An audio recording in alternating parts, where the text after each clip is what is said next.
Alright, so I'm back to talk to you guys again about Digimon 2020, Digimon Adventure 2020. The new Digimon series, which, if I understand correctly, is on hiatus for a while, which means this will be the last time that I bitch incessantly about how disappointed I am with this show for at least a little while longer. I really do hope this changes. I really do hope I come to enjoy this show at least a little bit eventually. And saying that I don't is incorrect anyway, because there are still things I like about the show. I want to be clear about that. If you haven't seen my other videos about Digimon so far, I'd recommend going and at least checking out my first review of this series, my review of the very first episode of this series. I'll put a link to it up in the little corner thingamajig, if I remember. That said, I'm going to be talking about episode 1 a little bit, but also episodes 2 and 3 in this video, because that seems to be the end of the opening arc of the show. Episode 3 does. Thankfully, my suspicion that they were going to make my favorite character from Digimon Adventure, Matt, into something of a villain right away was mistaken. Though at the same time, I'm kind of bummed that it was, because it would have been more interesting than what they actually did. Instead, Matt and Tai team up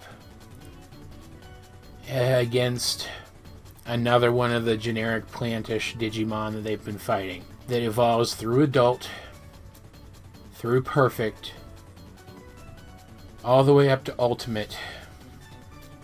And Greymon and Garurumon fought together, and it's very cool. I mentioned in my last review that the animation in this show is absolutely top-notch. The action tends to look really good. The Digimon tend to look really good in general, and I love Garurumon a lot. So I really enjoyed getting to see him in action in improved animation, which there's a reason for that. I'm going to talk about it in a minute. But And of course, they don't actually win against an ultimate as Greymon and Garurumon. For a second, they make us think that they did, which would have been ludicrous, and I would have just turned the show off right then and there. But either way, this is too early for them to face an ultimate level Digimon. It was a big deal in the show when they found out that perfect level Digimon exist. It was child and adult, and the ones below child that don't really matter. That's what Digimon was for a long time. It was very cool to get to see the kids find out about higher level Digimon and react to them. It was even kind of implied that the Digimon themselves didn't have any real reason to believe, my computer is doing something weird, didn't have any real reason to believe that there were any perfect or ultimate level Digimon out there, because it was so rare for a Digimon to get past the adult stage, if that makes sense, right? So, starting off the show by having them not only encounter a perfect level, but then go on to encounter an ultimate level, and then defeat it by episode 3, removes so much of the tension from the show. Because, like, obviously, the Digimon franchise has been going on for a long time at this point. People who know Digimon know that perfects and ultimates exist, but there is something to be said for dramatic irony. Getting to see a character react to something that you already know about, if handled properly, can be very satisfying. And this is a reboot that reuses the very first Digimon anime characters. The entire point is to get satisfaction from seeing these characters react to things again. It seems asinine to me that they wouldn't have wanted us to see those characters learn about these higher stage Digimon over time the same way they did in the original one, so we get that dramatic satisfaction from it, right? But they just blow their load here in episode 2. And then at the very end of episode 2, to fight against this ultimate level Digimon, Greymon, not even War Greymon and Metal Garurumon, but Greymon and Garurumon DNA digivolve into Omnimon. There was nothing to prompt this. Like, it's implied that the crests are just built right into the Digivices now, but are they setting a precedent that in this version of the Adventureverse, whenever the chosen children and their Digimon need to reach a certain level, they'll just reach it? There isn't going to be any tension in the show at all if that's the case. Like, in our war game, Omnimon was unlocked not just by the really strong bond that Matt and Ty have, not just as friends, but also as rivals who understand each other better than most two people even can. But from the wishes of all of the people watching over the internet, sent to them in the forms of like email messages and stuff. There was a reason for it. And I'm not saying that without the wishes of those other kids watching, they couldn't have eventually unlocked this form themselves. But brand new, fresh Matt and Ty, who practically know nothing about Digimon and practically know nothing about each other, never could have. Especially not from adult level. That's asinine. Like, I have to assume for my own sanity that this version of the Adventureverse follows the same rules as the original one. Otherwise, there's no point in this show being called Digimon Adventure, because it's just not. This is just stupid. And yes, I did notice where they implied a reason how this could happen, but I don't really buy that it's enough. They didn't sell me on the concept. And while it is cool to see Omnimon in action again, like I mentioned this before, Digimon Try was a good show, but it wasn't a great show. A lot of it was carried on the fact that we got to see Omnimon a lot, and the animation was pretty great. Not gonna lie.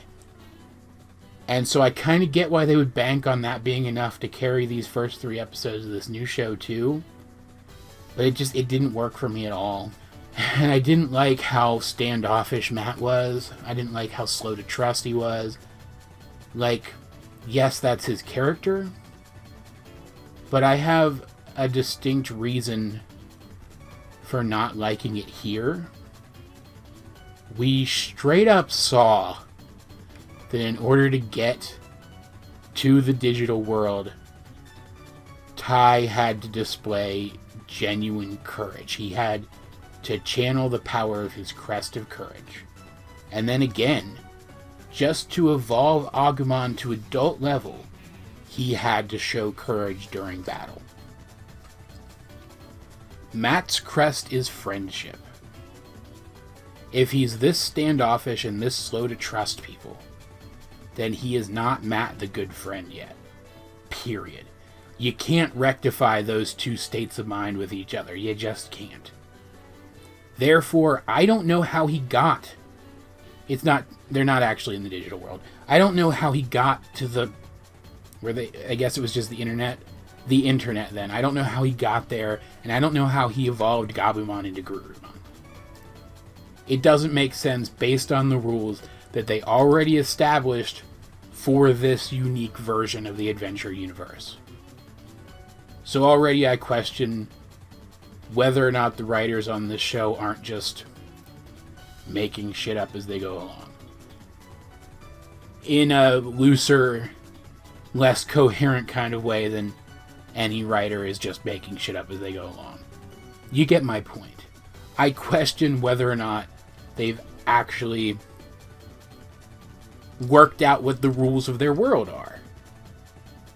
And say what you want about Digimon Adventure, the original one. It at least had mostly established rules. Yes, the characters were the kinds of characters who were so hardcore backed by destiny that they could supersede the rules, let's say. That's a nice word for it, right? They could supersede the rules sometimes. but there were still rules to the way things worked. The characters, in order to tap their crests, had to display outwardly the traits that their crests represent. And yes, the fact that they are assigned the crests that they're assigned means that even when they're not displaying those traits, even when they don't even believe that they possess those traits, they're still there. But, again, in order to actually tap the power of the crests, they have to display that trait outwardly. And I don't buy that this version of Matt, maybe in battle, maybe he would have shown friendship towards Gabumon in battle to evolve him, but I don't believe that he could have tapped the crest to get onto the internet in the first place. They didn't do enough to convince me that that's who he is yet. And that bugged me a lot, because again, he's my favorite character. I was really hoping that they would do him better than this. To put it as plainly as possible. But, at the same time, it was nice seeing Garurumon again, and it was nice seeing him in a more modern, significantly improved art style, because that's usually what we tend to end up seeing Greymon in. Or Metal Greymon. Or War Greymon. And yeah, like, I'm going back to our war game again. And there's a reason why I'm going back to our war game again. I'm going back to our war game again. We did get to see Metal Garurumon in some of the best animation that the Digimon franchise has ever seen or ever will see in that OVA. We didn't see Garurumon. We got to see a version of Greymon in the very first Digimon OVA in a fantastic, brilliant animation style, but we didn't get to see Garurumon. It was nice to see an updated stylistic look for the way he fights. Finally. Because even Try, I feel, didn't have enough Garurumon in it. And that's probably just because I'm such a Garurumon fanboy. But that's beside the point. This is my thoughts on the show. This is my feelings towards the show. I liked getting to see Garurumon kick ass with great animation behind him doing so. That was episode 2 of these first 3 episodes. Episode 3, though, really disappointed me. Because by the time episode 2 was over, especially, but even as early as episode 1, it seemed pretty obvious to me that they were taking these first few episodes of this new show to retell our war game. Just straight up retell it. Like I mentioned, that the place that they were fighting against these virus Digimon seemed like the internet from our war game back in my last review of this show. And it turns out that was intentional, because these first 3 episodes were just a straight up retelling of our war game. And I hate that. I hate that they did that. Using our war game as an origin story for these characters is one of the dumbest things you can possibly do. Mostly because of all that Omnimon related stuff that I already talked about, so I'm not going to dwell on this too much. But I will say, the 3rd episode of this show bored the heck out of me. Because the majority of episode 3 of this show, the majority of the stuff that was exciting in it anyway, was just a straight up rehash of Omnimon versus Diaboromon from our war game. And our war game is a spectacular OVA. It looks fantastic. The direction in it is fantastic. The music's pretty freaking fantastic. It's super tense. You really feel like, even though they've achieved this even higher than the highest level power, they could still lose. This same fight retold in episode 3 of this show, a show which overall has impressed me in terms of its animation compared to the original Digimon Adventure. Wasn't as tense in terms of the music. It wasn't as tense in terms of the direction. and the animation was at best on par. Episode 3, the Omnimon versus the villain part of Episode 3 of this new show, was an inferior version of the climax of Our War Game. I found myself checking out during a fight between Omnimon and another Ultimate level Digimon, because I had seen the same thing done better in Our War Game.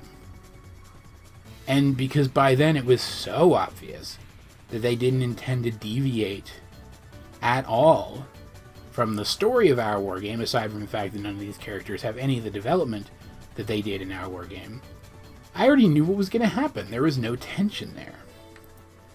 And I get it. I get wanting these characters to have an on-screen origin story. But again, if this new version of the Adventureverse follows anything resembling the rules of the original one, they already do.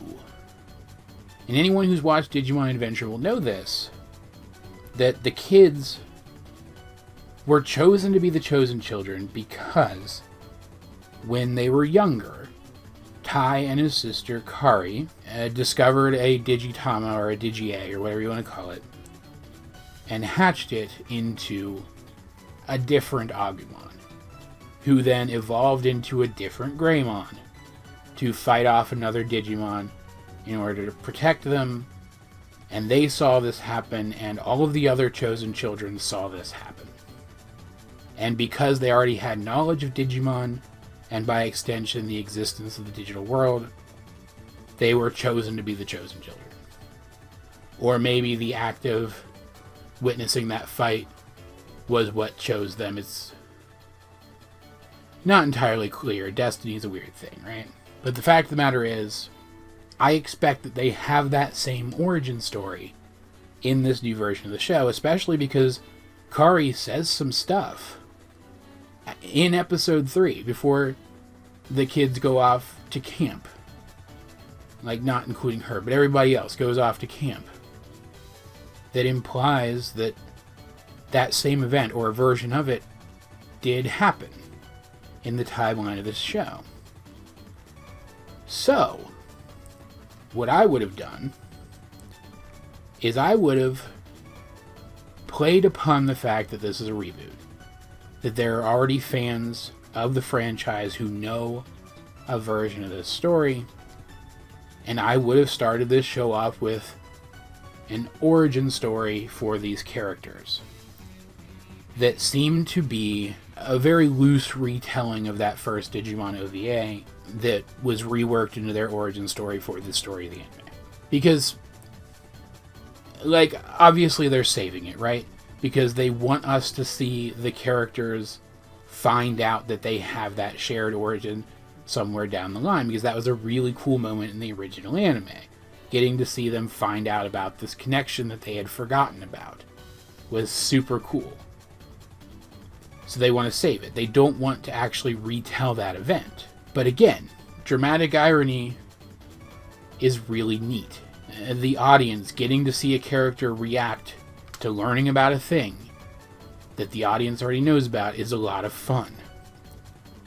So they could have just played it straight and shown us that origin, and then relied on that sense of dramatic irony to carry the reveal later, but I don't even think they would have needed to do that. I think they could have, like I said, given us something which, to us, the observer, somebody who already knows version of the story, would have felt like a loose retelling of that event, just in those few days before the kids go off to camp, rather than years before, right? And then I would have revealed later that the other event actually happened. I would have had somebody who did remember it, Kari being the operative character here. I would have had her refer back to the event, and the other characters say, oh yeah, the thing that happened right before we went to camp, and then Kari say, no, this happened years before that. And it would have been a neat twist. It would have had the same kind of feel to it as that original reveal. And it would have been something new and different for this show.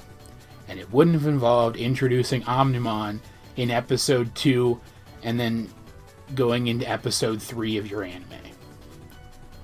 which I still think is really, really stupid. Because I think the thing that bothers me the most about the fact that they started this show off with a retelling of Our War Game is that it doesn't hold any weight at all.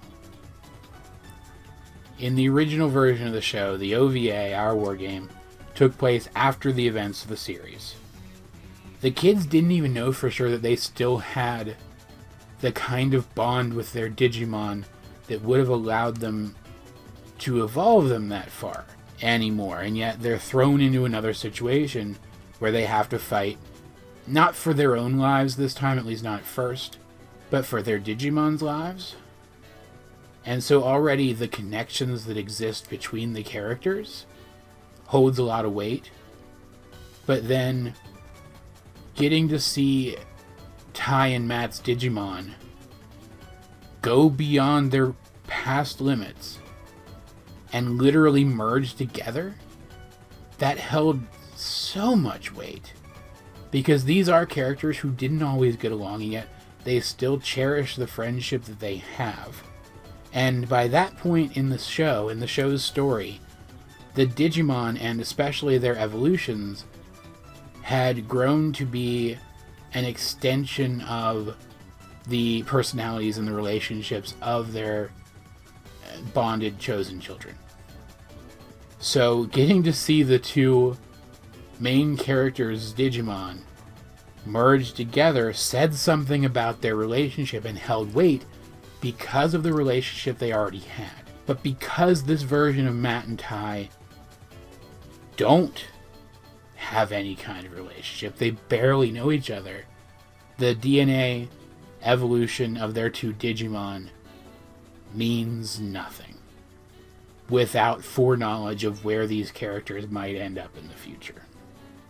And whereas my idea for how they could have started the show takes advantage of the fact that this is a reboot to give us a cool dramatic reveal later, while also telling an interesting beginning to the story, that would have meant taking advantage of past fans' foreknowledge of where this story might go to do something new and interesting. Giving us Omnimon here, giving us that DNA evolution here, rather than where it should have come after this story was over, or at the very least later in this story, was banking entirely on nostalgia to do the exact same thing when they hadn't earned it yet. Do you understand why those two things are different and the one is better than the other? Do you understand? I also have a problem with this because if for some asinine reason it turns out that this is actually the character's origin story, that the events of that original OVA didn't happen in this universe, then why were these kids chosen specifically? There are tons of other kids who have these traits who could have been chosen over them. And I also have an issue with this because if the rules are the same in this version of the Adventureverse, then there's so many kids out there that just got chosen right as the story of the very first chosen children is only now starting, and that screws up the timeline so bad because, like, the first 8 chosen children were chosen because they saw that fight between Greymon and I think his name was Parrotmon or something. All subsequent chosen children in the Adventureverse were chosen because they saw the fight online between Omnimon and Diaboromon. So that means that in order to keep some semblance of the post-Adventure 01 continuity, a whole bunch of kids would have had to have seen that fight this time too. Or else they didn't, and that means the O2 team doesn't exist in this reality, and never will. And all of the other Digidestined, chosen children, whatever you want to call them, that we saw during the World Tour segments of O2 don't exist in this reality and never will. Because their origin story got moved to the beginning of another group's origin story and was changed enough that they never observed that battle in the first place. So not only is it bad for thematic reasons, but it also completely ruins the timeline of their rebooted show. Because, like, obviously things are going to be different, but there wouldn't be any point in rebooting this story if they weren't going to tell at least something similar to the original story, something that ends up in roughly the same place as the original story. It just doesn't work. It doesn't work on so many levels. They could have used the fact that this was a reboot and people already have expectations for where the story's going to do something new and different here and surprise people, but they didn't. They just did the same thing but worse. I know I'm repeating myself at this point. Maybe the show's rubbed off on me a little bit, since it's just repeating some of the better bits of the original Digimon Adventure story worse. I'm still repeating myself. By saying that, I'm still literally repeating myself. I apologize. I feel like my brain's rotting a little bit. The more I think about this, the more it sinks in just how badly this works. How poorly thought out this was. And then there's the fact that I'm like 90% sure. I didn't go back and check because I honestly don't care enough to check. If I'm wrong, I'm wrong. Whatever. But I'm like 90% sure that in the first episode of this show, they said that the place that the fight was happening was where Digimon came from, which is where I got the sense that this was supposed to be their version of the digital world. But then, at the end of episode 3, the kids actually go to the digital... Well, Tai goes to the actual digital world. The others don't go with him. There's no big Aurora that takes them there. The Aurora that took them there was a big deal. It was a big part of the lore, and yet that's not here. That doesn't exist here. Tai just wills himself into the digital world. And they treat it like because he was able to will himself onto the internet, it's a given that he could will himself to the digital world, which implies that they are the same thing, and yet the digital world looks so different, and the other characters aren't there. But I guess the digital world and the place that they were fighting in episodes 1, 2, and most of episode 3, I guess it wasn't supposed to be the digital world. Because Agumon, like, introduces the digital world to Tai when he gets there. He's like, this is the world that where from the Digimon are from, or something like that. I don't even remember. I'm starting to get a migraine from all this. Oh my god. I literally just watched the episode 2. That's how affected I am by this, man. It's just... It feels like they're aping the imagery only where it would be detrimental to them retelling the story, and choosing not to ape the imagery that you would expect them to at this point. But not like in a boring way. It's not like, oh, they're just doing what would be expected. In a very meta sense, them showing us Omnimon at the end of episode 2, that's the kind of thing I would expect from some money-grubbing corporate dude deciding with his focus group what the next Digimon show would be. But in like an in-universe sense, I would expect all the kids to be drawn into the digital world together via that Aurora or something similar to it like they were in the original show. That's the good kind of expected. The Omnimon thing is the bad kind of expected. Right? Does that make sense? It's like they're only going for the bad kind of expected. I don't know. Episode 2 I thought was really cool, because again, seeing Garurumon fight with the better animation behind him was very cool. Getting to see Kid Matt riding on Garurumon as he goes into battle against these really hardcore, powerful Digimon was really cool. And I'm like, okay, this is good. This is real good. They're obviously retelling our war game, and I don't like that. But maybe they'll do something different for the end of it. But so far, this is pretty good. Then episode 3 rolled around, and it just got dumb again. And now I'm back to being real mixed on how I feel about this show. It has so much potential, but I just feel like they're just gonna squander it. They're just gonna keep squandering it. It bums me out so much, because I really get the feeling that this one might be the thing that ends up killing Digimon. Even if it does well, almost, I feel like this might be the one that ends up finally killing Digimon. Because if this show does well, just because it's a reboot, despite the fact that it's a bad one, like so far at least, it's a bad reboot, then that won't be the literal death of Digimon. Because at that point, they'll just keep rebooting stuff forever, right?